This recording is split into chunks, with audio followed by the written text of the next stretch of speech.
My name's Alec Feuerbach. I'm a medical student in New York City and a board member of the New York Metro chapter of Physicians for a National Health Program.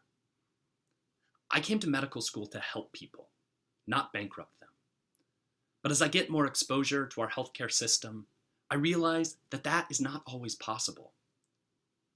When we start medical school, we take an oath to do no harm. But far too often, we do just that by presenting our patients with an impossible choice. Go without needed care, or go bankrupt trying to afford it. Unfortunately, in this country, we see the deadly consequences of that choice. We read story after story of unnecessary deaths when young men and women decide they have to save money by going without life-saving medications like insulin.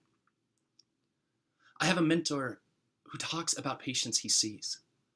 One of them was a woman brought into the emergency room in the middle of a heart attack that stopped him to make sure he was in her insurance network before he could provide the life-saving care that she needed. As a future doctor, these types of stories break my heart. I don't want to practice in this kind of healthcare system. I don't want to practice in a system in which these types of stories are possible. I don't want to practice in a system in which my patients can't listen to my advice simply because they can't afford to. We don't have to have that kind of system.